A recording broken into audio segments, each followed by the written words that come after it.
Hello बच्चों, कैसे हैं आप लोग? आप लोगों की छुट्टियां कैसी चल रही हैं? आज हम पढ़ेंगे एक भारतीय लोक कथा।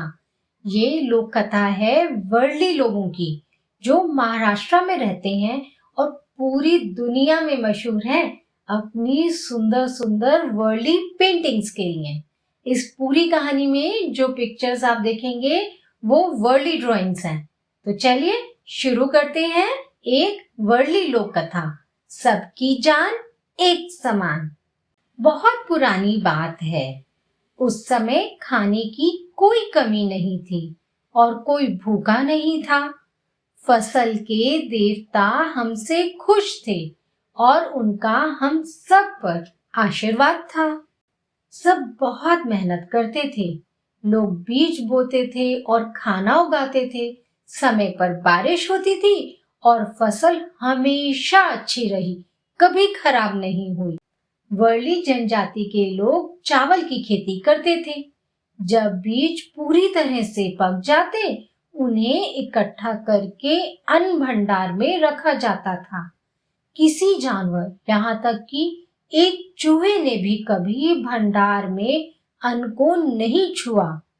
एक बार फसल के देवता धरती पर आए।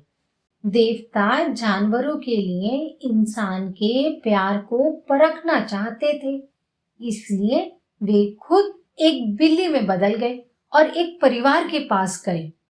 म्याऊं म्याऊं म्याऊं, बिल्ली ने जोर जोर से आवाज करी, म्याऊं म्याऊं, और खाना मांगा।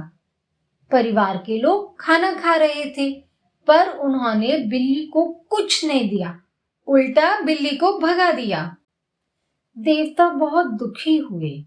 अगले दिन देवता फिर आए और एक कुत्ते के रूप में दूसरे परिवार के पास गए।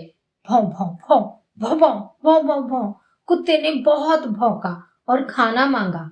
उस वक्त भी लोग खाना खा रहे थे, पर उन्होंने कुत्ते को कुछ नहीं दिया और भगा दिया। देवता बहुत नाराज हुए। इंसान बहुत लालची हो चुका है और कुछ भी बांटना नहीं चाहता। उस रात अजीब घटना घटी। अन्न के पैर निकल आए।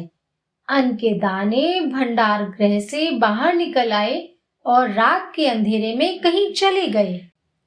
उस दिन से और आज तक चूहे, चिड़िया और दूसरे जानवरों ने अपने हिस्से का अनाज खाना शुरू कर दिया। तो बच्चों, कैसी लगी आपको ये कहानी? कहानी सुनना पसंद है? कहानियों की प्लेलिस्ट का लिंक डिस्क्रिप्शन में दिया गया है। तो मजेदार गर्मा गर्म सूप के साथ कहानी सुनिए और इन सर्दियों की छुट्टियों का मजा लीजिए। हम मिलेंगे फिर आपसे कल एक नई कहानी के साथ। Bye bye.